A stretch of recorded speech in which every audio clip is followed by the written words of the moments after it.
Chaos Reign presents Cryptocurrency and the Future of Money with guest Lynell.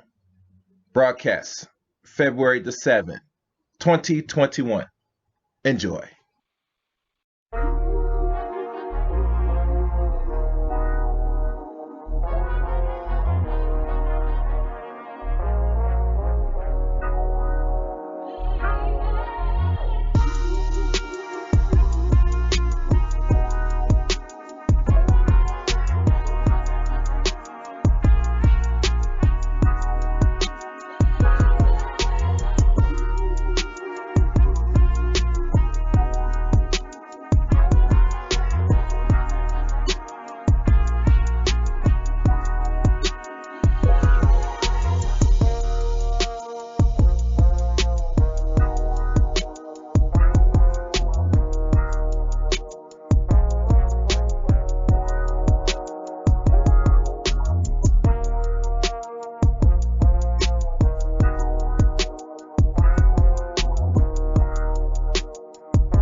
The views expressed on Talk Real Solutions, hosted by Tyrone Thompson at TalkRealSolutions.com, are the views of Tyrone Thompson and do not reflect the views of TalkRealSolutions.com, YouTube, or etc. The content here belongs to Talk Real Solutions and its many contributors. Views and opinions expressed by all contributors belong to them and not TalkRealSolutions.com or Tyrone Thompson, the host, or etc. All data and information provided on the site is for informational purposes only. Talk Real Solutions makes no representations as to accuracy, completeness, correctness, suitability, or validity of any information on this site and will not be liable for any errors, omissions, or delays in this information or any losses, injuries, or damages arising from its display or use. All information is provided on an as-is basis.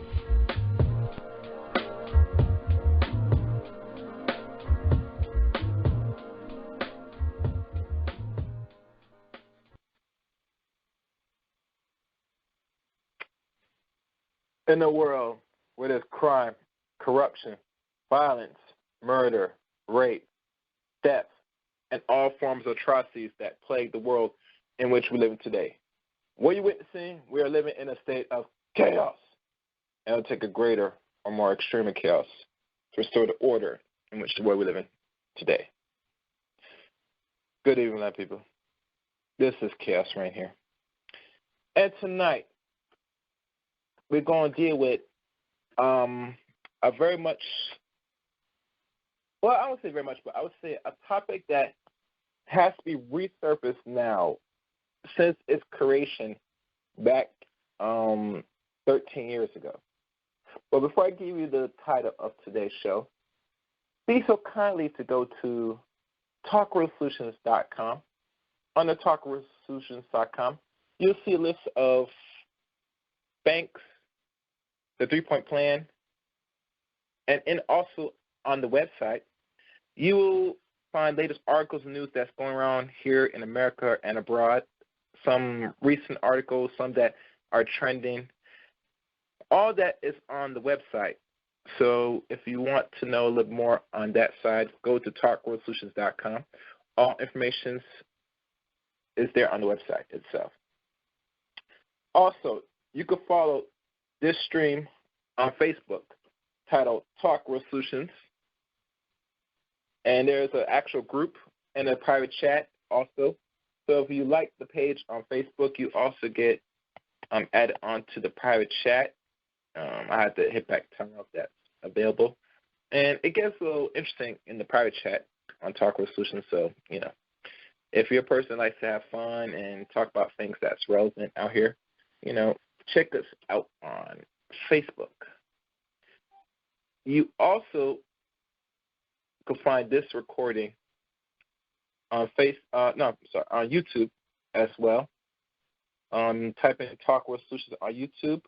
You'll find shows from this show and shows of other players that do content on Talk Real Solutions. Before I go on, let me do some very quickly, so be patient. I'll be right back. All right, guys. Well, to scratch that, this will not be on YouTube, but don't worry. On Chaos Rain channel, I got y'all covered. So, but nonetheless, we will begin. Tonight's subject is titled Chaos Rain Presents Cryptocurrency and the Future of Money.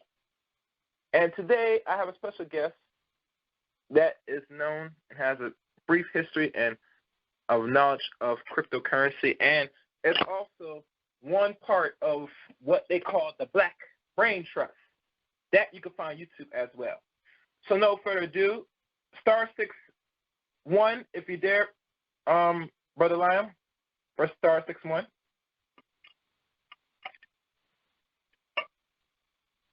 And as I prepare my other mic for sound testing, okay, I see him there. I'm going to bring it up for a second.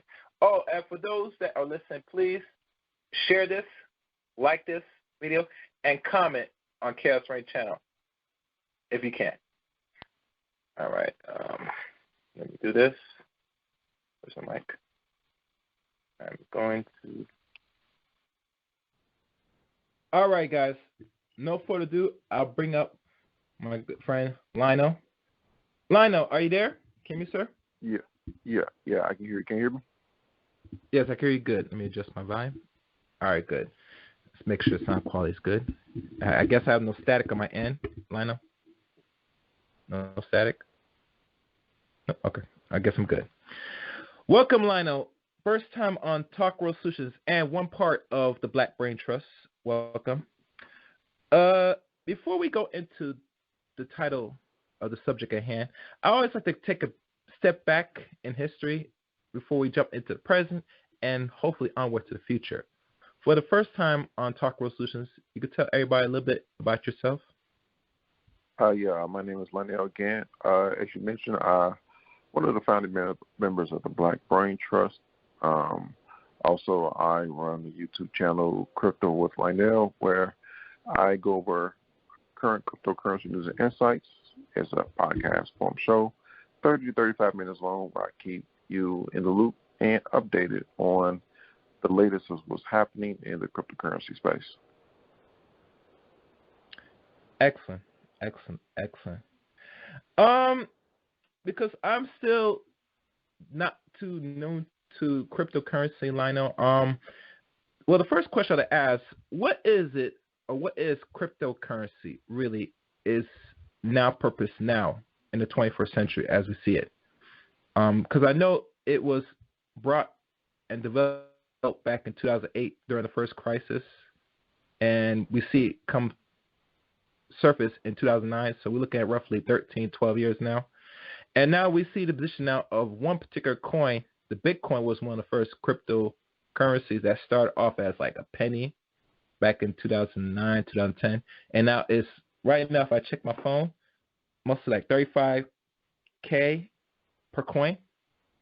So the question should ask, what is really cryptocurrency and the importance of now that people are not really being aware of? Well, just give us some context. Bitcoin is the iteration that survived. There were previous iterations of the cryptocurrency prior to Bitcoin.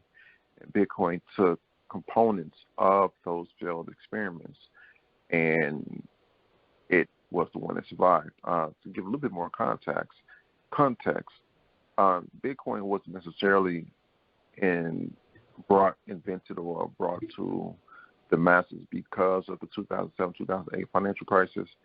It came into fruition just in time for the 2007-2008 financial crisis because of the previous iterations. By the time Bitcoin came along, by the time the person or the people who put together Bitcoin and the success, the coincidence in which it arrived coincided with the 2007-2008 financial crash.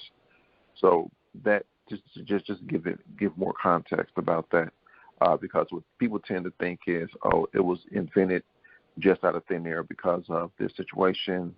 And when you think of it like that, people tend to think about it in a situation where, okay, this thing can go to zero because it was just invented out of thin air. Well, it was a history behind that. And because of that history, it built up to this point, and thus the right situation came along in that financial crash that helped it survive.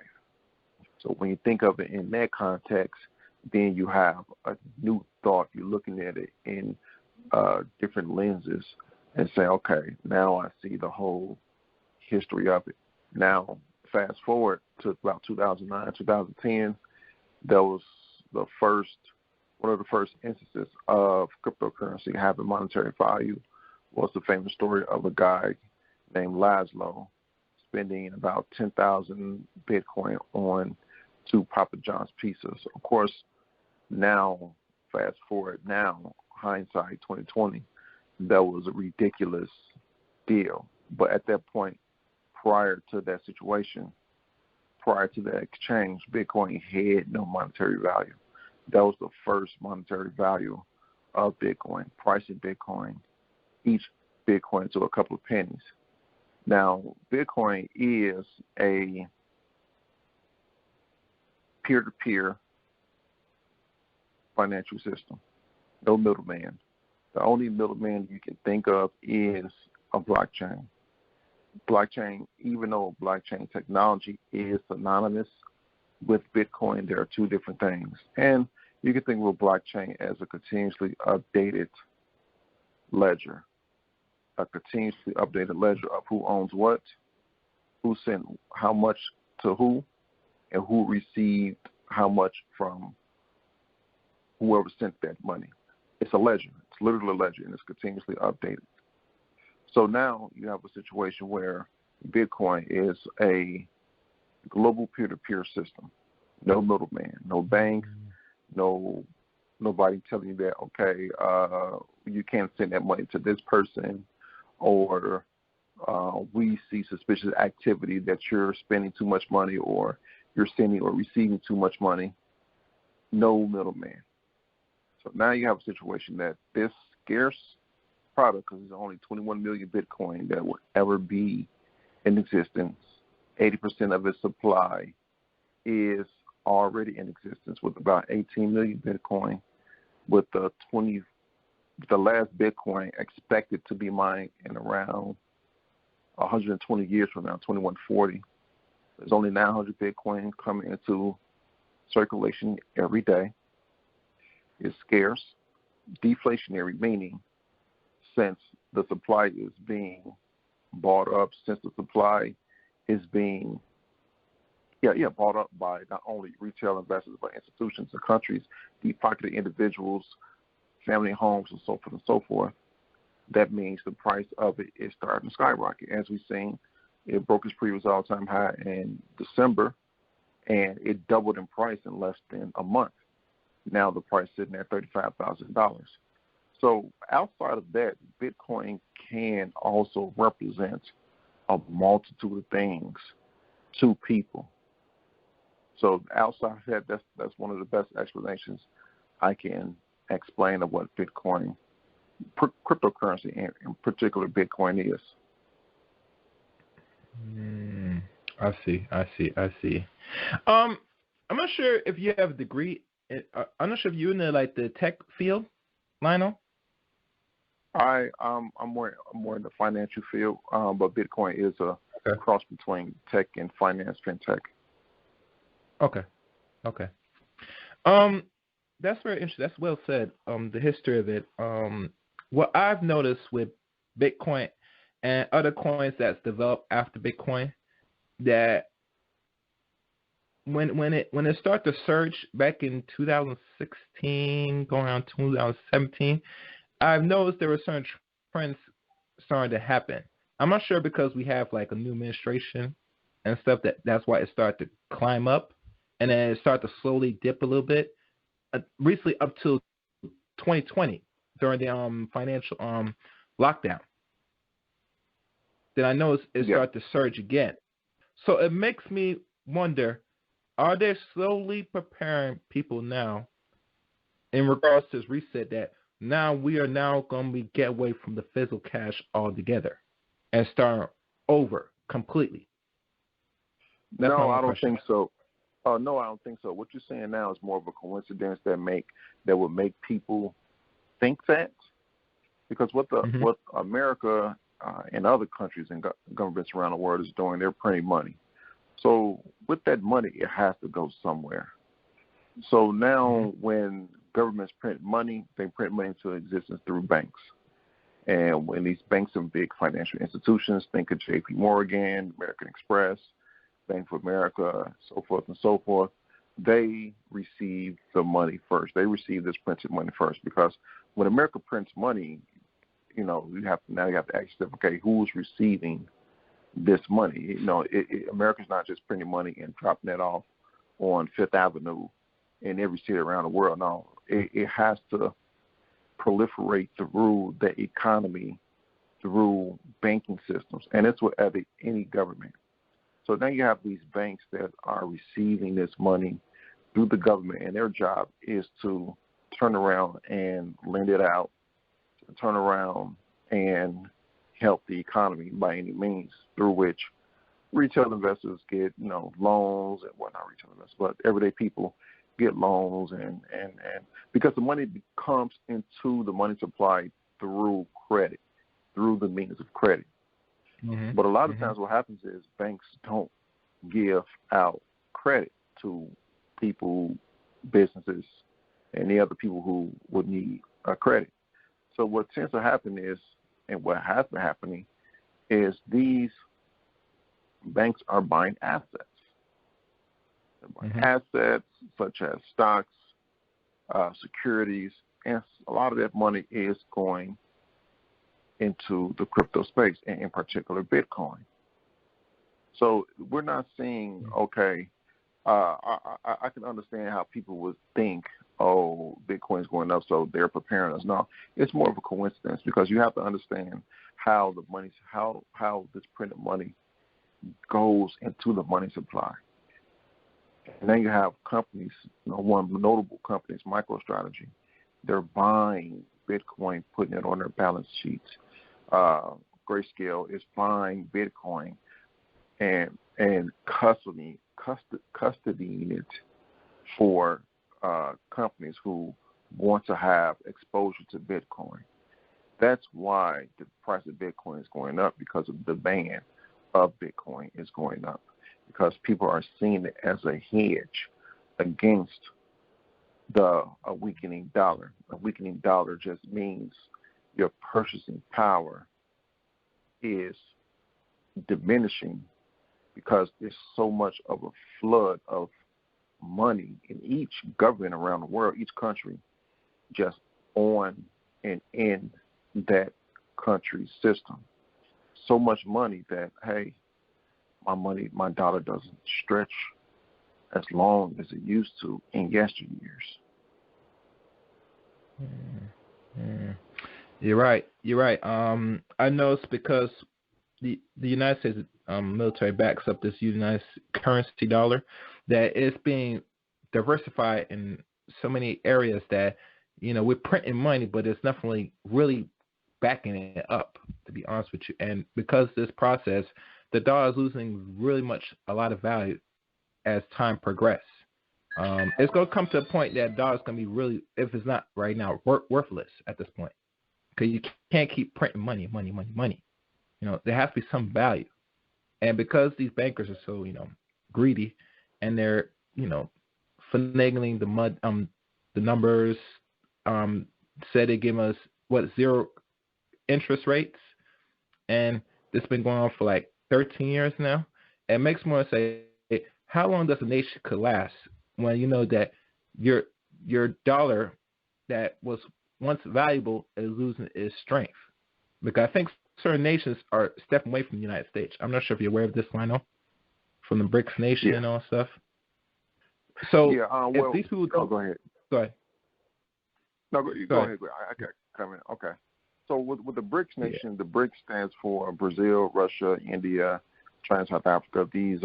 This phrase came into being in the early part of the century, where economists saw that these were the most up-and-coming economies in the world, and some countries were added into the list, such as Vietnam, the Philippines.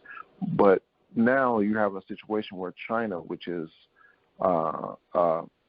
leading, one of the world's leading economies and up-and-coming superpower, is challenging America's dollar hegemony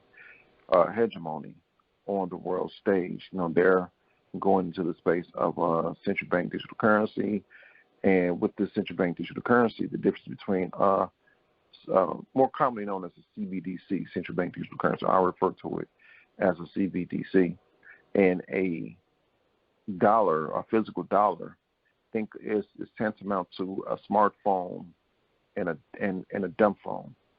Before Apple came out with the smartphone, we were using cell phones, but the capabilities that they had was nothing compared to what Apple brought to the scene with the Apple smartphone. And now, like I said, it's tantamount to that. So you have these digital currencies, which can be programmed, and because they can be programmed, they can now, what's the word I'm looking for here? They can now, specific word I'm looking for that's escaping my mind right now, perform different things for different people. What that will ultimately look like, we'll see. Depending on the country and so forth and so forth. But yeah, we're looking at a situation where, yes, all fiat currencies go to zero, and the definition for fiat currency, fiat is a Latin word meaning trustless, meaning forced, basically enforced by the government that, hey, this is the currency that is accepted in this country because the government says so. And it's not backed by anything. Money was taken off the gold standard on August 15, 1971. We've been off the gold standard for 50 years coming up in August of this year. So it's a number of ways that there's a number of things that go into it. And the understanding and the giving it context helps people understand, hey, the history of the present and where it can go. It looks like it's going in the future. I see. Okay. Oh, for those who want to call and ask their questions, the call number for tonight's show is 712-770-4160. The access code is 977-194#. I repeat, 712-770-4160. The access code is 977-194#. Tonight's subject, Chaos Rain presents Cryptocurrency and the Future of Money. Now, the thing that I to be honest with you, I have no problem with cryptocurrency. As you know that, and maybe you can educate me better, that there are many apps now that people could, I guess, invest and trade cryptocurrency. I think one of them is Coinbase app. I'm not sure if you know any other apps that people could look into to further educate themselves if they want to get familiar with cryptocurrency of any nature. Yeah, Coinbase has a system called Coinbase Earn. You can type it in your browser, in your local browser. And what it does, you can actually learn about cryptocurrency so you can learn about cryptocurrency or different cryptocurrencies and get paid in that cryptocurrency you're learning about. Obviously, other cryptocurrencies perform different roles and have different use cases. But since we're talking about Bitcoin is the number one coin, the number one cryptocurrency. And so you can actually, through Bitcoin, it's a good start, and what Bitcoin is. And then from there, each other, not all, but, there's a good handful of other cryptocurrencies that have different use cases. Case in point, Ethereum's use case is different from Bitcoin. XRP's use case is different from Bitcoin. So where people can actually, how I learned about Bitcoin was, I read articles from these different cryptocurrency-based news outlets such as Cointelegraph, CoinDesk. Those are good areas to learn about Bitcoin. The purpose of me making my channel was to give people a news source, a video form of reading the latest news and breaking it down so people can understand, hey, what's this? Oh, okay, what are they talking about? How does this apply? Because sometimes what happens is you listen to channels and it's hype. Oh, they'll say, Bitcoin going to $1 million in 2 weeks, and it gets people hype, but they're not actually learning what's going on, learning about Bitcoin. So I would say Cointelegraph and CoinDesk is a good resource for people to read. They have resources on their websites that, especially Cointelegraph, they have the explain section. They explain to you, what's this? What's a block? What's a trend? What's a hash rate? They explain that. Okay. And for those that's listening, y'all guys go back to playback. Those notes I can write down on what to look for in regards to educate yourself through this type of new digital currency we are witnessing. And it is actually the future of money, people. Let's let y'all know that. I know that with this society moving more of a cashless society, we won't see it until like maybe the end of this decade, possibly. But really, truly, the whole purpose to it, even with the situation with the coronavirus and all that stuff, that is trying to speed up, more of the automation and technology to really make this more a reality. Things fast paced, So right now they're testing things right now as we speak. I think one thing that people are not aware of, Lynell, with the cryptocurrency is a lot of people, they say that they can't trust it because it's something that they can't really physically see or touch, much less, they're not really educated on the coding side of things, So I'm not sure what suggestions you give to people that have fear and doubt with this? Yeah, so now we're living in a more cashless society. We pay when we go places. For the fellows that want to get their haircut, we may pay our barber in Cash App or PayPal, or they may have the Square app on their phone where they can swipe your card on straight on their phone. So we're living in a more cashless society. When you go to the grocery store, a lot of times people may not pay in cash; they'll pay in some type of digital form of cash. And with the cashless society, yes, we are living in a more cashless society, but the build out, what's the word I'm looking for? The infrastructure has to be built out to make it a more effective and efficient cashless society. And I understand people say, oh, cryptocurrency, what if this happens? Or, what if the internet goes down? And what if, it's a lot of these what if situations, but we are already living in a cashless society or a more cashless society already. This is just this jump from a digital fiat to, okay, holding a cryptocurrency. It's a small step. And no one's saying that you have to own cryptocurrency or you have to live your life in a cryptocurrency. Now, what we're saying is this is an alternate financial system that runs alongside the government financial system. The cryptocurrency is more of a global, in particular, Bitcoin is growing into more a global system, a global currency where, in my opinion, the future is driving to that, where you have a part of your net worth in Bitcoin, and all of a sudden you become a person where you can go to different countries and spend that Bitcoin because that country accepts Bitcoin. So Bitcoin is looking like it's becoming a more global currency that's accepted everywhere. Yeah, and this is a good thing in my eyes. And one thing I find it more important, because I have not visited the continent yet, that this will probably a great thing for Africa to jump boards with this new form of currency, because there's so much issues with them, with other nations investing in them, like the IMF and all these other institutions. If they didn't play to their rules, they'll cut them off.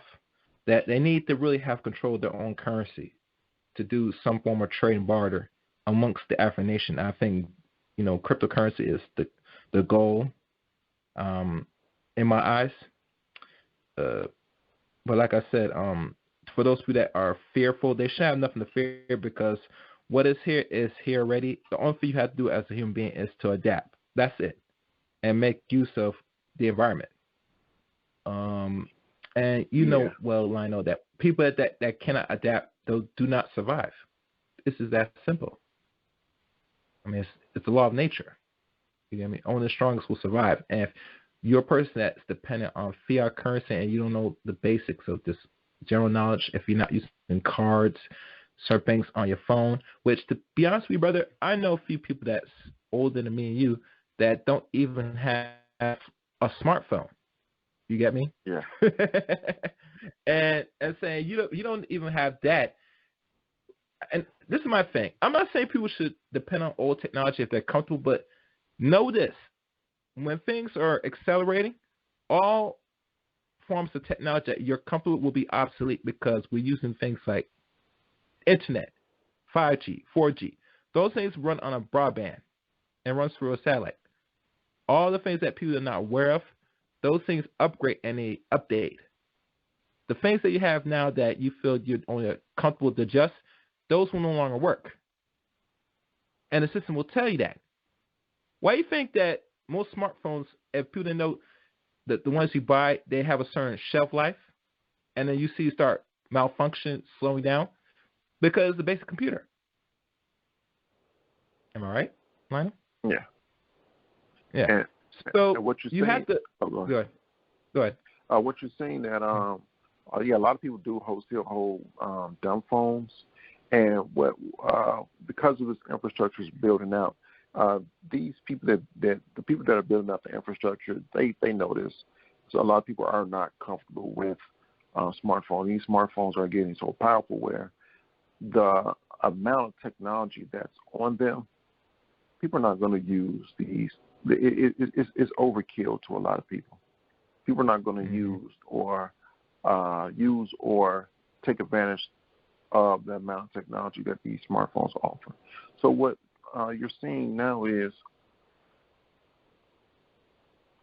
the dumb phones that are out there, they're being upgraded to the point where they can be compatible with this high technology framework.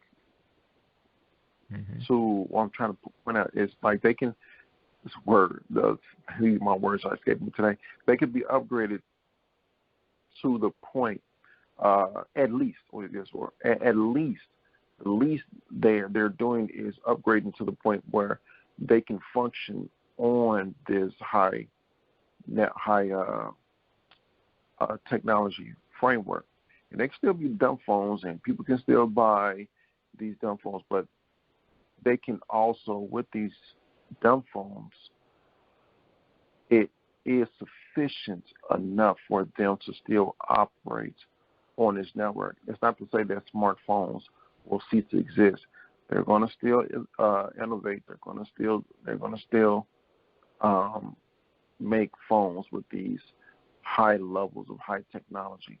But it's just because of that innovation is driving, they're bringing dumb phones to the point. They're bringing dumb phones up to the point that they just meet the threshold to be able to function in this world with these broadband next generation wireless technologies such as 4G, 5G, 6G. So that's what you're saying, and yeah, people are going to say, well, I don't want to I want this, I don't need all this. Yeah, hey, that's fine. People cannot have all this technology on their fingertips. That's fine, but the choices, the entry level is going to be just enough where you can still be able to function and take part in this high technology world. You just may not have all these high tech functionalities on your smartphone. Okay. And I think there's reason for that, but like I said, in time and I say this as a person that still understands technology because I am a tech person per se, that I tell anybody that, don't be afraid of technology, embrace it, learn as much as you can, and try to adapt. That's the one thing or the beautiful thing about technology is you have to learn to adapt and be able to experience and understand, learn new things. And I think this is a good thing because it gives people something to do, And you're right, the smartphones do become more complex because they're adding more technology apps to it that you have to be very much. It's like a computer. Like you have to understand your basic computer, your laptops and stuff, and the palm of your hand. So to do all the special features, like to move things, create videos, or all the above, that takes work, and you have to sit down and master the smartphones. And to let you know, Lynell, they do have books on smartphones that a lot of people never purchased and looked into themselves. Like even the iPhone, there's a book that people can buy right now to understand all the functionalities of the iPhone. Mm-hmm. And y'all guys cook that up. Same with the Androids. And the reason why they write these books because they know that this is the way of life because most of us are on our phones. So if you're going to be on the phone, you should have a good working knowledge how to use it besides calling and texting. I'm just saying, but that's optional. Yeah. But and for that to even exist shows that the amount of technology that are in these devices that we keep in our pocket, that we drop and break the screens to every day, that we leave on the counter at the store, the amount of technology in these phones rival the early computers of only this century. they rival those, and we take advantage of it, and we lose them, and we drop them in water. It's so much that we take advantage of, but at the same time, everyone is not going to take advantage of the amount of technology that's in these things. People take pictures on Facebook, social media, text people, but there's so much more these things can do. These cell phones, these devices can do that people are not going to take advantage of, and that's fine. But they have it just in case. They have it to take advantage of and participate in this world through the fingertips, through just the reach of their fingertips.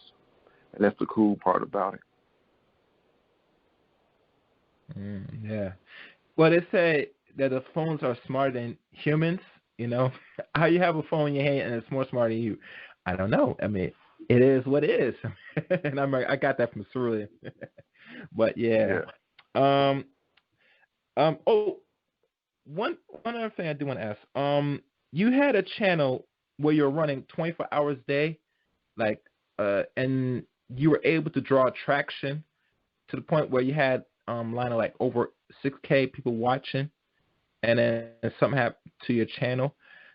Do you feel that the knowledge that you have grasped and understand and put out through live stream after live stream and compile it into one full news anchor / streaming, that the people that are listening, that they don't want certain information to be put out there for people to know about cryptocurrency?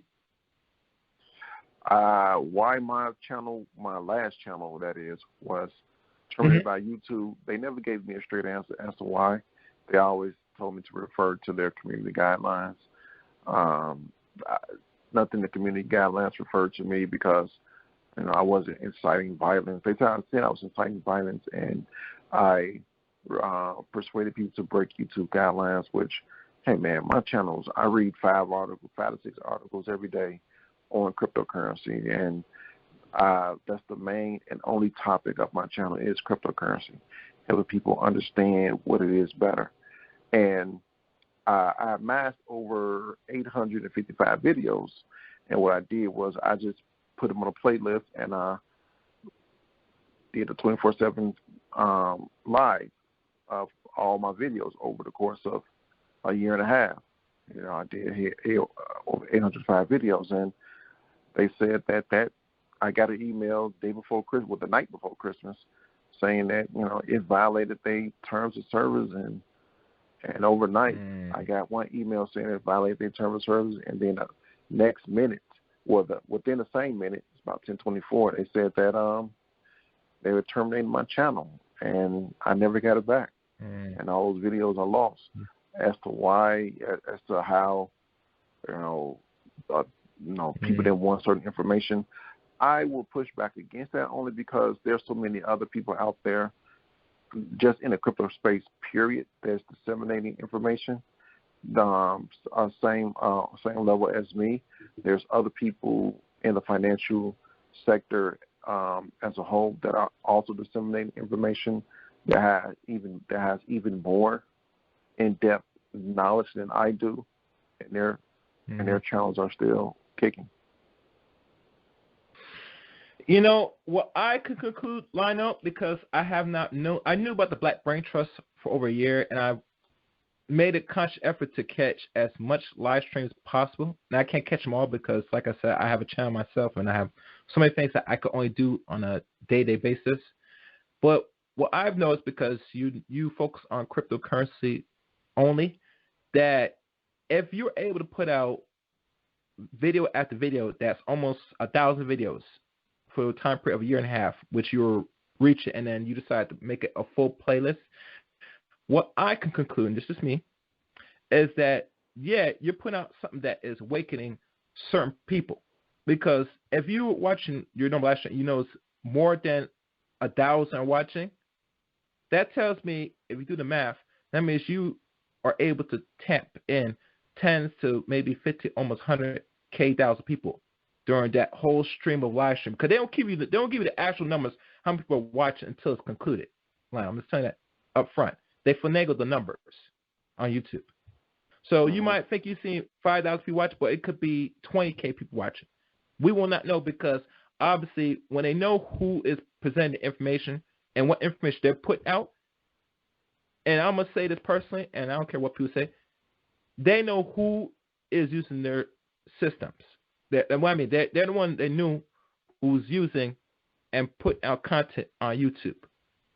They know if it's a brother like you and me doing certain things like this and reaching not only other race people, our people, now it's going to open many doors of opportunities that people never think about. Because remember, this is all a capitalist system. And I have to conclude that we are the consumers. And they have to keep people in a consumption type of mindset, i.e., that thing with the GameStop situation. And to let people know, I'm having a guest the next stream about that. So stay tuned. That when that thing happened with GameStop and somebody leaked information, I don't know if it's in Reddit or wherever, and people start throwing their money into the GameStop, they eventually had to go and cry to the SEC. I think that's one of them people from the stock exchange to sit there now had the people that was investing that they cannot buy no more of that stock. You aware of this? Yeah. They were eliminating the stock. So it seemed to me that only the big heads are there to gather the money, the people that they throw into the stock so they can get all the money, while everybody else gets the little pennies, the crumpets off it. Because they don't want everybody to invest in it, because now if everybody put into that same stock, you have to pay out. Which now, I'm starting to understand, the people that did that, I don't know if it's GameStop, they had to beg in to get more money, borrow more money. That means they never had the money. They were expecting the money to come from us. I'm not sure if you want to correct me on this. I could be right or wrong. But if you had to sit and beg to get extra $1 billion, that means you didn't have the money to really pay out. For those that really... okay. Go ahead. I know Yeah. it's a short squeeze, meaning so they were shorting GameStop and a few others, but in particular GameStop, they were shorting it, so they were making money on as GameStop goes down. GameStop's business was archaic. It was a brick and mortar business for games, and games now are going more digital. So they were shorting the stock, and because they were shorting the stock, they weren't short it until GameStop went bankrupt. They were making money on that. But now you hear also, obviously, Wall Street bets buying the stock up, squeezing their position, squeezing them out their position. So let's say they came in GameStop when there was $50. It was $4. Yeah. Well, I'm talking about the hedge funds. They started squeezing it when GameStop was $50. So now Wall Street bets come in, drive the price up past $50 to its peak at $400, $500, $600. So now they're squeezed out their position because, A, they got so much money in that position that they can't just, click X and close the position out because they'll move the market. They have to slowly come out that position. And as they slowly come out their position, the amount of GameStop going up, they're losing money because they can't just exit out there. They can't flatten their position all at once. So now you got a situation where GameStop is above their entry price, and because it's above their entry price, they're losing money. It's the trade is going against them, and they're losing money. So the money they lost, they didn't have. That's what any trade, they didn't have a stop loss or nothing. The money they lost, they didn't have. So that's why they had to go to Citadel, two hedge funds in particular. He had to go to Citadel to get essentially bailed out. Mm-hmm. I see.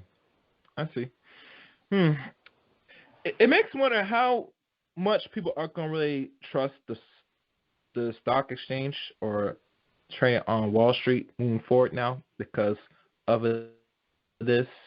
And I heard even now from other content creators saying, and I'm not gonna name names, but you might be familiar. Some of them said that this is now going to even more further push people to go more digital, meaning digital currency, because of this, because they can't trust Wall Street. I mean,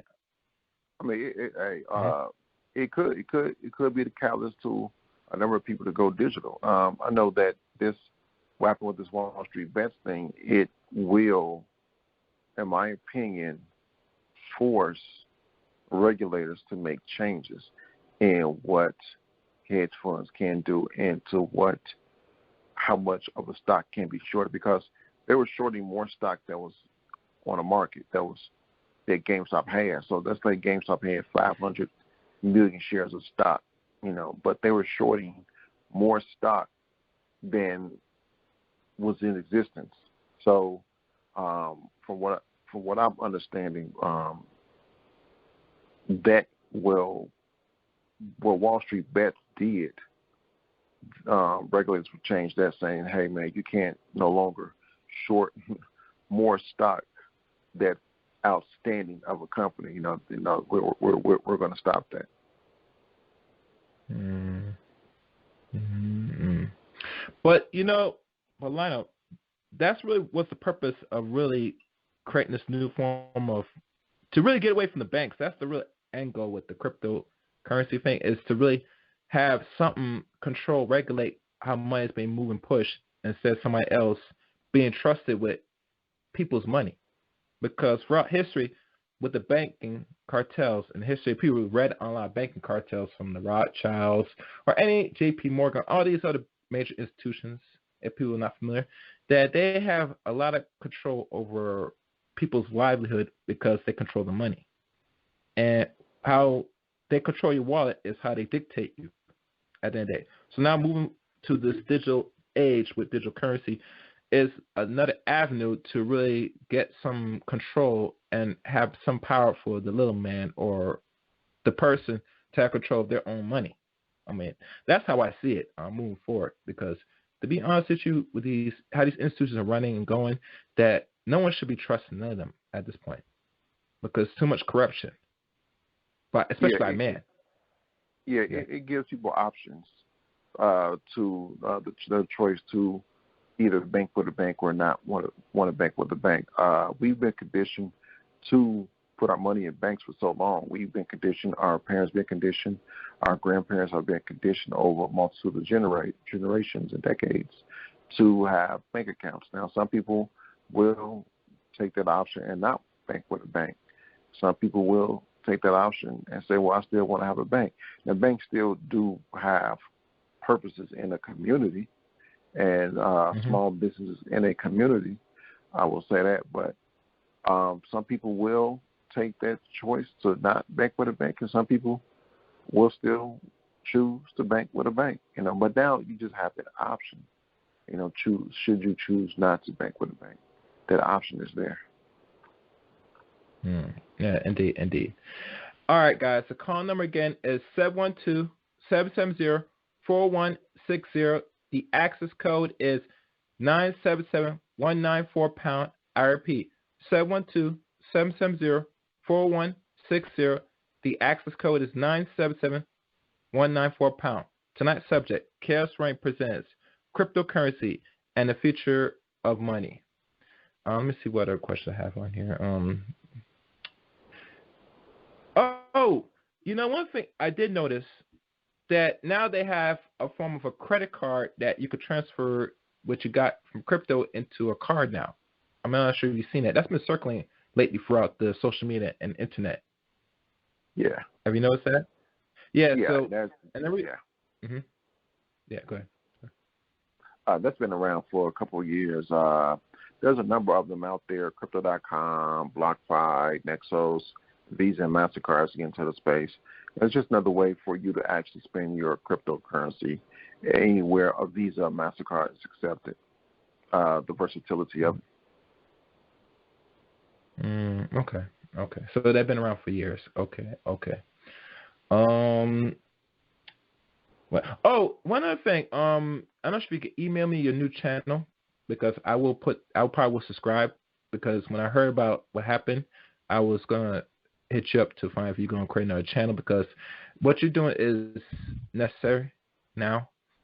Because there's so much people that's talking about, cryptocurrency. And I'm not saying people that put out information is not sincere, but I feel that people should have a clear understanding.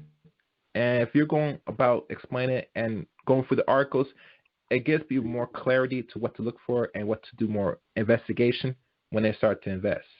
So, yeah, I do like what you're doing, you and the Black Brain Trust so far. But we do have a caller. All right, caller, open your line. Who's this? What's going on, Gary? Yes. How you doing? You hear me? How you doing? Yeah, I hear you. We hear you.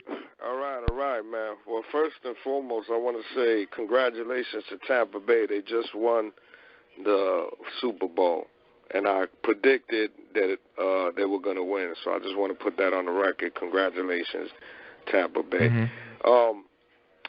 So I got a question with this crypto. You got a lot of people that are paranoid, right?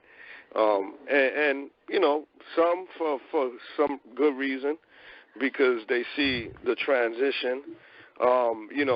They don't like the idea of not having a physical currency or some type of note, right, as they call it. Which that secures people's minds because we're so used to it. And I understand that we went through transitions in what we consider currency, or what's valued, and how we would trade from, we would say materials, right? Like gold and things like that, silvers, metals, right? To food and all that stuff. And then at some point, they created a banking system, and they said, well, we're going to use this paper note, and each country is going to have their own paper note that's going to represent their country and currency. So I know that at some point, people were nervous of the transition of going from trading metals, right, into and trading goods, whether it be bartering, but at the time, what there was of value going into this currency. So again, people that were used to paying through gold or silver, metals, and things like that got, I'm pretty sure, nervous when they said, oh, well, we're going to make now currency that's the note. And this is what's going to value, this is what's going to be of value, so you can purchase things and things of that nature, right? So now here we are going into this cryptocurrency, and it's been going on for a while, but it's becoming more and more popular and more commercial. So you have people that are paranoid with the dollar. Specifically here in the United States, where they're, oh no, the currency, this is the mark of the beast, this is where they're going to control you, they're going to know everything that you're going on. So you have two things going on, which I guess isn't my question, is that you have the nervousness of people going through the transition, even though that we went through a transition into the money, and then you have people that even talked about the money, the dollar. Oh, the dollar's not worth anything. Or, and we have people that say that the money, the American dollar is not backed by anything, and this, that, the other. But we still use it to trade and to buy and purchase things here in the United States, and it's used in other countries as value. They look at it as money. So you have people that are nervous going into this transition of this cryptocurrency. Again, like I said, there was people, we wasn't here when they changed from metals into currency, but then you have people that say, well, the money, is bad and it's not backed by anything. But now you got people that are nervous that are transitioning from actual currency, money, paper notes, into this crypto. So what do you say for those people that are nervous, saying, oh, they're trying to control us and this, that, the other? And that's my first question, and then you can answer the second one would be, as we going into this cryptocurrency thing, do you see the paper note eventually being eliminated from the mainstream, or it going into the black market circuit as an underground type of way of payment to go under the radar? I'll leave it there. As far as the control part, people have to look at the current system as being controlled, because you can't take all your. So let's say you have $25,000 in your bank account. If you want to take it out, all that out, you're gonna have to sign forms, and they're gonna ask you why. That's a form of being controlled currently right now. With the current system that's in place, you can't. Some banks don't allow you to spend a certain amount of money on your debit card a day in a revolving 24-hour period. That's a form of being controlled if you want to look at it that way right now. So it's when people say, "Oh, don't go to cryptocurrency, they're going to control you." That's just to say you're not being controlled right now. The system in which you're operating on right now is control free. It's you're able to do whatever you want to do under your own validity. People can look at that and say, well, you're being controlled right now, through the banking system, through this current system that's established right now. I don't think the current fiat note will go underground. I'm not a proponent of cryptocurrency just taking over each and every. There's a narrative. Some people believe cryptocurrency, in particular Bitcoin, or maybe one or two other cryptocurrencies, will just take over the current fiat system. I'm not a proponent for that. Yeah, right. I don't subscribe to that. Each country will still have their own sovereign currency. It's just you'll have this other layer of cryptocurrency that people can invest in and have a bit of their net worth in that will ride alongside what's already here. So you're saying that basically it's going to have its place still in the system, and you're for cryptocurrency, but you're not advocating it be the sole way of currency exchange. Yeah, I'm for cryptocurrency. I don't subscribe to the belief that it's just going to just gut the dollar, gut the euro, gut the British pound, gut the Thai baht. Now, they're still going to be there. It's just that you're going to have this alternative way of doing banking and finance. Well, isn't it?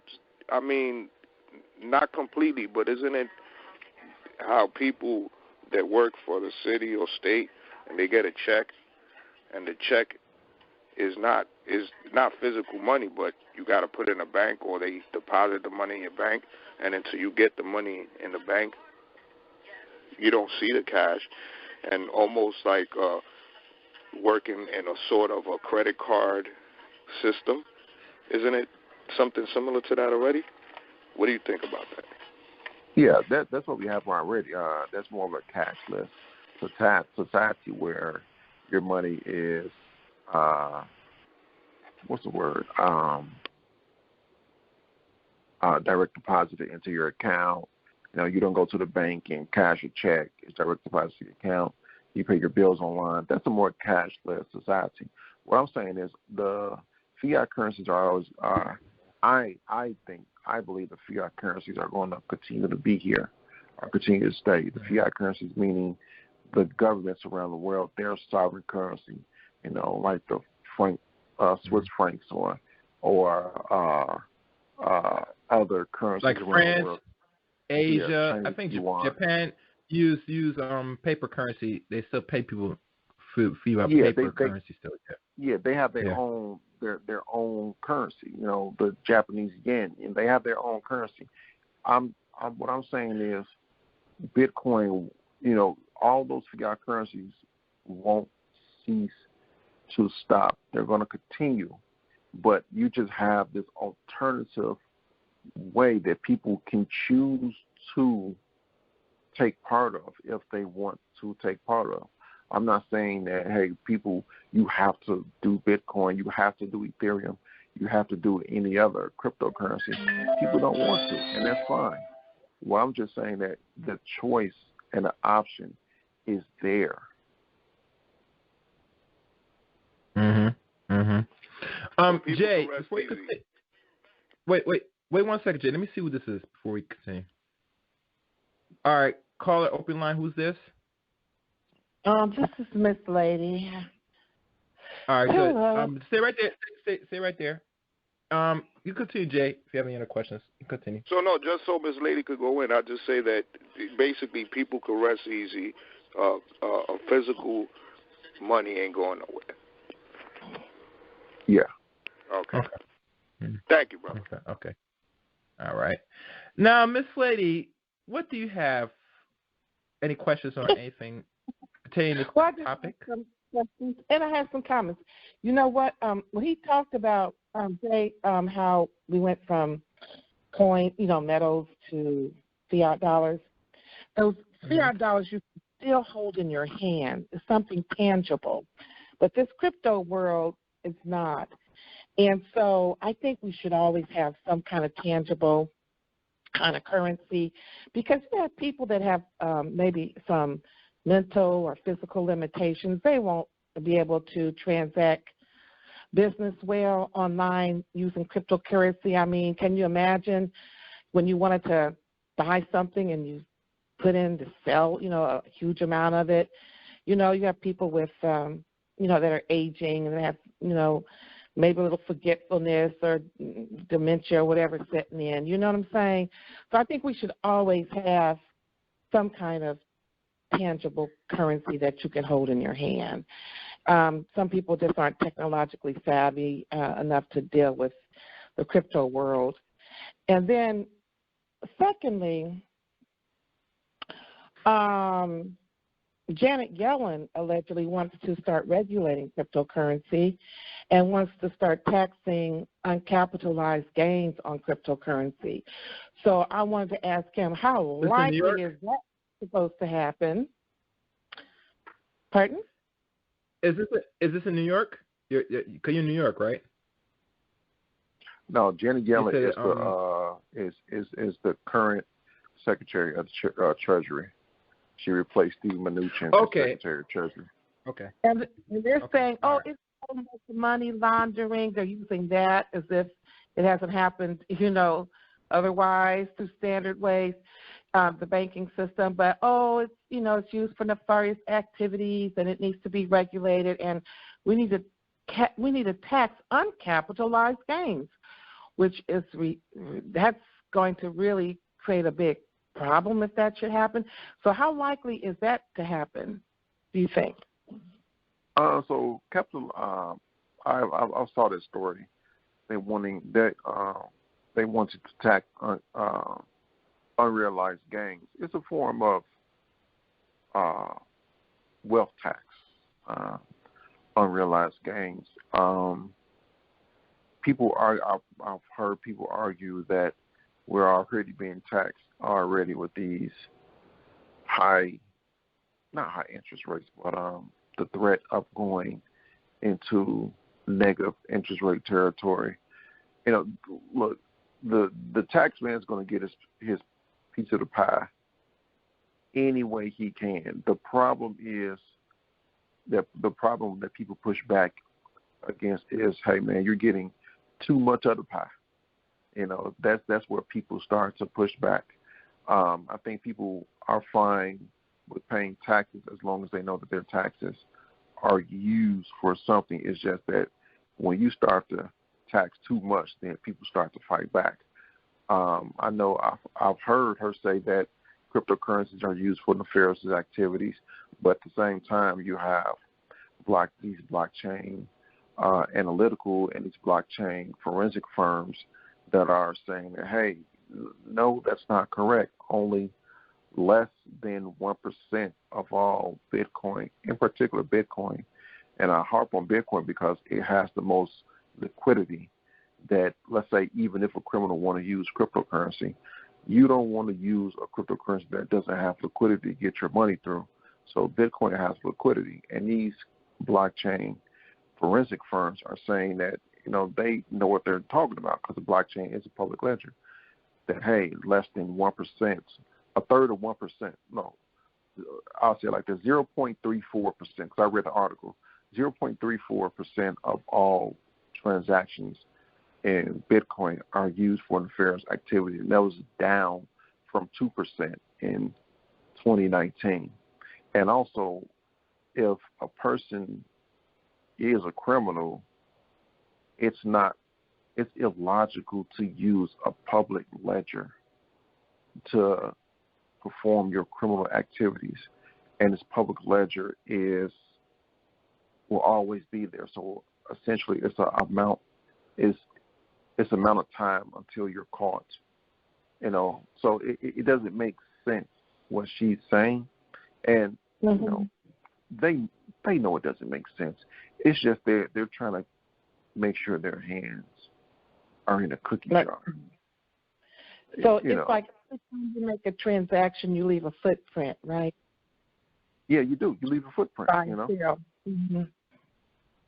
Because it's a public ledger. You can go to a website right now and just look at the transactions that's going through Bitcoin right now as we speak. Every few seconds, the ledger is updated. And it's pseudo anonymous. It's not anonymous. It's pseudo anonymous, meaning as soon as people find out what address belongs to you, they can just backtrack all the transactions and see who sent what, who you sent money to. Now, they can just connect the dots from there. So, and you got people saying, "Hey, man, send me some Bitcoin. This is my address on social media." That's people telling people, "Hey, I own this address." So it's pseudo anonymous. It's a public ledger. All the transaction history is not going nowhere. It's just there forever for people to scrutinize and look upon. 10 years ago, this transaction happened. So it doesn't make sense for criminals to use that type of public ledger to launder money. So me personally, I just believe that they're saying that because they want to ensure that their hands get put in the cookie jar. And then just one last thing. I know years ago hacking was a big deal. I know my brother was saying he met a guy who was hacked for $50K about, maybe like 8 years ago. And I know some of those ledgers that people were buying, like off of Amazon or whatever, I don't know, you could get them from different companies. Sometimes they had, backdoors. Backdoor. And so, you thought you were doing the right thing, I guess, by transferring, your crypto amounts into that, but that you were also hacked.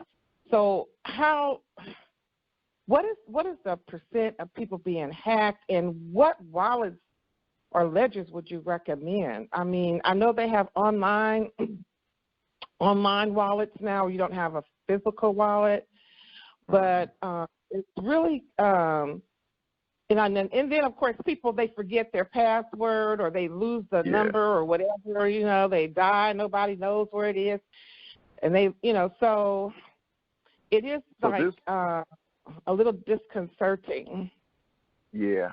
So this in itself is something that should and deserve to be talked about.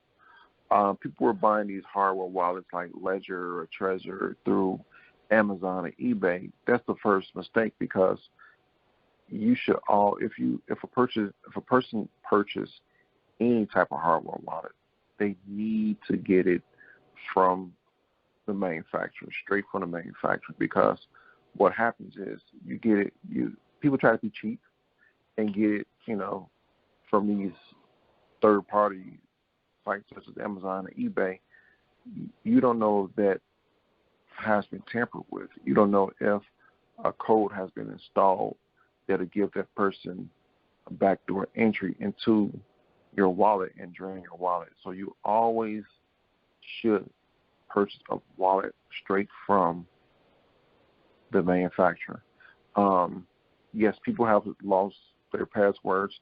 What tends to happen is people try to get fancy and say, well, I'm going to use this super hard password, but they forget the password themselves, and people are locked out of their crypto. And like I mentioned before, we've been conditioned to use banks over a long period of time. And now, let's say a person got to crypto early, and now they've amassed wealth of crypto that is let's take a big round psychological number, $100,000. Would that person be comfortable just holding $100,000 on a hardware wallet in their sock drawer? A lot of people won't. So now you have the OCC, which is the Office of the Comptroller of the Currency. What their job is to regulate all banks and credit unions in America. They've green-lighted banks to custody people's crypto, and people are comfortable with that. I'm not up here and saying that, no, you shouldn't do that. You should always be your own bank. Listen, as long as people understand and as long as people know that the song is not your keys, not your crypto, and if you're comfortable with going to a bank and having custody in it, then hey, that's you. Not to say that's you in a bad way, but that's what you are comfortable with, and that's what people are comfortable with. And as long as that bank says, okay, we're custodying your crypto, and this is our... I'm sorry, you said we're what? Your crypto? The bank is saying what? They're custodying, custody. Meaning, you're putting it in custody in the bank. Yeah, they'll hold it for you. Yeah. Will it be FDIC insured? See, that's another thing. A lot of these online platforms aren't, it's no FDIC, insurance. That's another thing. Is it FDIC insured? Because a bank account, single bank account, is up to $250,000, and if it's a joint bank account, it's up to half a $1 billion. So now you have another layer, So it's like I said, these conversations are needed, because you shouldn't just assume they're needed, and it's layers to this that, as long as we talk about it, people will understand more. Also, people don't actually need to purchase Bitcoin to have exposure to Bitcoin. You have a company called Grayscale, and they have stock. Say again? Oh, no, I'm listening. Okay. They have stock through classical means, through your Fidelities, your Charles Schwabs, TD Ameritrade, E-Trades. Their ticker symbol is GBTC, which it's the Grayscale Bitcoin Trust. And for every share you hold in that, you have exposure to, the equivalent of 0.00095 BTC. So when you hear these companies, one case in point, MassMutual came out and said that they have 50,000 Bitcoin. They purchased 50,000 Bitcoin, and it's on their asset balance sheet. Well, they didn't actually purchase Bitcoin. What they did was they purchased, I think, about 600,000 shares of this Grayscale Bitcoin Trust, giving them the equivalent of 50,000 Bitcoin. And what Grayscale does is they actually purchase physical Bitcoin, and they custody it for institutions. And what institutions do is they turn around and, let's say, MassMutual said, we want to buy 50,000 Bitcoin, but we're going to purchase it through Grayscale. And Grayscale is going to hold the Bitcoin for us. And people can go on their broker, such as E-Trade and Charles Schwab's and TD Ameritrade, and purchase this Grayscale Bitcoin Trust. And for every share you have exposure to 0.00095 BTC. So people don't actually have to purchase Bitcoin if they want to. They can do it that way. Okay. So, that's good information. I have one last question. Are these miners driving up the price? Is it pump and dump, pump and dump, pump and dump? Are the hedge funds, because I know a lot of wealthy people and hedge funds, they're buying it as well. Is it going to be pump and dumping? It wouldn't. So since this is more of a global asset, and with the hedge funds, you talk about GameStop, that was only isolated to America. We're talking about a global thing where Asian countries are in it, European countries are in it, African countries are in it, Latin American countries are in it. So it'll be harder for one hedge fund in a country to pump and dump it. It will have to be more of a joint effort. But now you're seeing countries get into Bitcoin, such as Iran, Kazakhstan, North Korea is in it.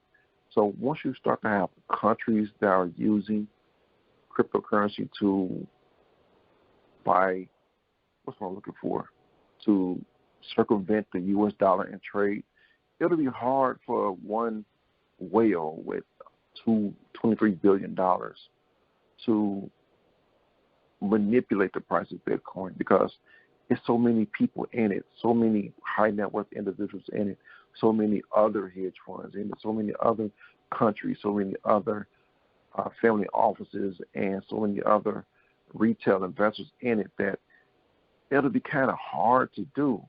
And with the miners, they are incentivized to sell Bitcoin because they have to pay the light bill and the heating bill and electricity bill to run their miners. Are they dumping it? It's hard for them to do it, only because if they tank the price, then they have to sell more Bitcoin to stay in operation. So let's say they tank the price, hypothetical. I'm not saying it's going to happen, just hypothetical. Let's say a miner has 30,000 ASIC miners, and these ASIC miners, ASIC stands for Application Specific Integrated Circuit. They do one thing, and they do one thing very well, is try to put a block of information on Bitcoin's blockchain. They got like 30,000 of these things. Well, that's a high electricity bill. And so now a miner says, well, I want to tank the price of $3,000. Well, now they got to sell more Bitcoin to pay for their outfit, to pay for their business.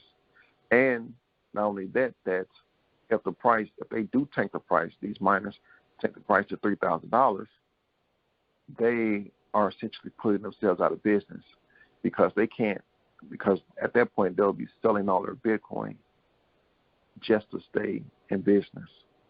So that's the gamification of it. People are incentivized to keep the price of Bitcoin up. Oh, I see. Oh, thank you. You're very informative. Appreciate it. As long as I can plug my show, yes. YouTube, Crypto with Lynell. I do this every day, podcast form. I talk about, I get 5 or 6 of the most pertinent articles every day, and I read them and I break it down. People can reach me, ask me questions. I'm free. You said it's Crypto with Yes, Lynell? thank you, Miss Lady. Yes, ma'am. Crypto with don't Lynell. worry, Miss Lady. I will put all the detailed information. Just stay tuned. Thank you for answering. Thank you, Miss Lady, for your questions, and you too, Jay, for asking these questions. One thing I would say, hold on, let me shut this off. Okay. One thing I will say, Lynell, because this was very good tonight, that I think I learned a lot more, and like I said, I'm probably going to start really looking to it now, the way how this climate's going, because I've been always skeptical of putting money into, start doing like trading cryptocurrency. But since there's so many coins out there that's potential, it wouldn't hurt to throw $100 or $2 in certain things, and see where it grows and fluctuate. So if anybody that's, not too scared, or you have some money, throw some into the digital space, hey, give it a shot. It won't hurt. I'm sure I'm going to do it. I don't know about y'all, but I'm going to do it. That's for sure. So, let me check my. Okay. So, to wrap this up, Lionel, what things for any young man and woman that is going to look into cryptocurrency, what advice do you give to them? Stay away from hype channels that says, like right now the hype is Dogecoin. People say People say it's going to go to $1. Right now it's at 6 cents. So people have you believe if you buy a whole bunch of Dogecoin, then you'll be a millionaire tomorrow. Now that could happen, sure. Dogecoin could go to $1. I'm not a financial advisor. I don't know. No one knows. But the thing that people get in trouble is they put their whole life savings and they get loans out and max out their credit card to buy Dogecoin, and when it doesn't go to $1, they're mad. So if you feel that you want to invest in the coin because someone is hyping it up, just know that it's a possibility that hype may not manifest. So, like I said, on my channel, I talk about the more of the I'm like the Wall Street Journal of the cryptocurrency industry, where I talk about what's going on and give you a more holistic view of what's going on in the cryptocurrency industry. And if people have any questions, just let me know. And I can help them out, and I can guide them to where they can understand more and more about the cryptocurrency industry. Okay, excellent. If you can't, Lionel, if you can email me the link to your channel or any other information, yeah, I did. I will surely put this in. Oh, you did? Oh, good. I will. I'll do this. People, yeah, go ahead. Yeah, have a question. Go ahead. I had a question as far as we heard that Facebook and a couple other people had launched out their own cryptocurrency, but what has been the result of Facebook? And I'm looking at this thing. I don't know if you look at it, if it's relevant. It's called CoinMarketCap.com. I'm not saying that the Facebook is on there. I'm just saying I'm looking at that, and it gives a listing of all the cryptocurrencies and what's the market cap and where is that. Do you suggest, is that something relevant, number one? And again, what is going on with Facebook and their cryptocurrency, and is it doing well? Yeah, CoinMarketCap is a great resource for people to look up cryptocurrencies. If a person is interested in any cryptocurrency, they can go to CoinMarketCap. Another site that I like personally is Live CoinWatch. I'm not saying Live CoinWatch is better than CoinMarketCap. It's just they give a little bit more information. Let's say you are interested in a coin and you want to know where to purchase it. You can go to CoinMarketCap or Live CoinWatch, click on or look up that coin. It'll let you know what exchanges you can actually purchase that coin. So they are great resources of information if you want to look up and do research on the coin, on a particular coin. About the Facebook thing, in 2019, Facebook came out with their project, Libra project. And it's not a crypto, but they were piggybacking off of the crypto industry. And it was more of a in-house currency through Facebook and its other products such as WhatsApp, Instagram. Obviously, Facebook has to go to court, go to Congress, the financial committee, and other countries in the United States thought that, hey, you're trying to circumvent our sovereign currency with this thing. And Facebook laid low. And a few months ago, they actually rebranded Libra to Diem, like Carpe Diem, DIEM, changing the name to try to throw people off and say, hey, we're still going to launch this thing. And what they're doing is basically they're trying to create a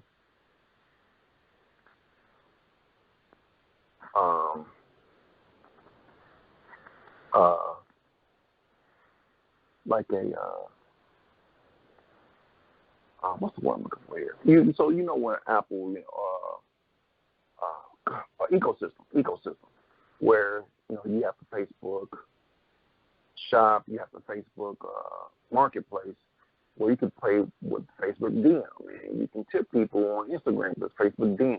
They're trying to create more of an ecosystem, and it's not going to compete with cryptocurrency because remember, cryptocurrency is decentralized, peer-to-peer, whereas Facebook is the middleman and their Facebook DM. If you're on there trying to launder money, through Facebook DMs, or if you're on there trying to do some shady stuff with their Facebook DM, you're liable to get get blocked, by Facebook, the company. So that's the difference. It's centralized compared to crypto, in particular Bitcoin, that's decentralized. Right. And so in all this, right? Let's where do you come in where somebody has to come to you? So where they have to be at in their situation to where at least prepped and ready for you. Is it after checking that information that you just set out and then going to you after? Where does it come where they need to utilize your services after they had whatever minor information or basic? They can come to me at any step. If you're a beginner, intermediate, advanced, it don't matter. I got a Discord. People can reach me on Discord. If I still have people ask me, and this is no shot to them, I'm just giving an example. Hey man, where can I purchase Cardano? And I'll let them know, hey man, you can always go here and see the exchanges they offer at Cardano. It doesn't matter where you are in your cryptocurrency journey. You got any questions, hey, I'll answer them. If I don't know the answer, I'll help you find the answer. We'll learn together. I appreciate the honesty and the information, man. I think and commend Gary for another good show. It's important to talk about finance and educate the people, and I appreciate your time as well, brother. No problem, man. You take it easy.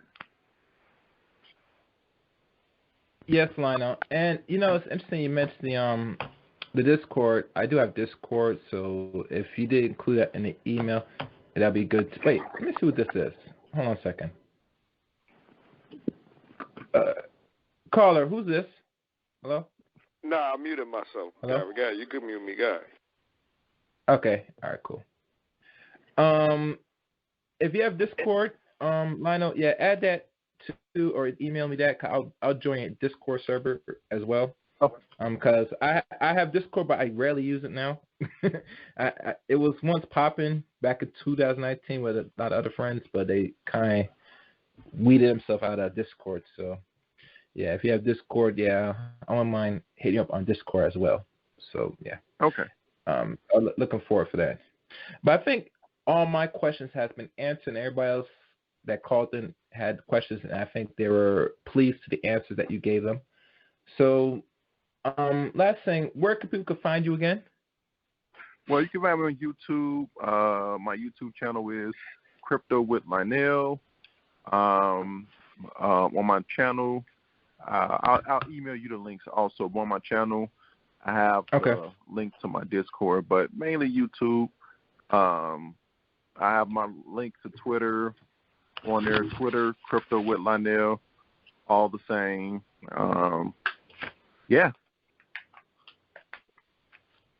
All right. Excellent. All right, Lionel, thank you again for coming on and discussing this thing about cryptocurrency.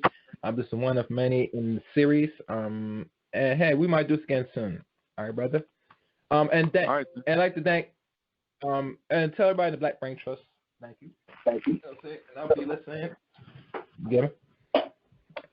All right. We'll talk later, Lionel. Thank you. I appreciate it. Yes. Peace. And I'd like to thank everybody that called in and listened into today's show. And like always, this has been a good good show. One thing, if people want to take out of this, that when I talk about finance, money, etc., I know from our people this is not something that's popular, and a lot of people don't want to invest their time and energy in it. I get it. I know, because we're comfortable. That's just the honest truth. I can never be comfortable in a world that's uncertain for not only my survival, but any other that's like me.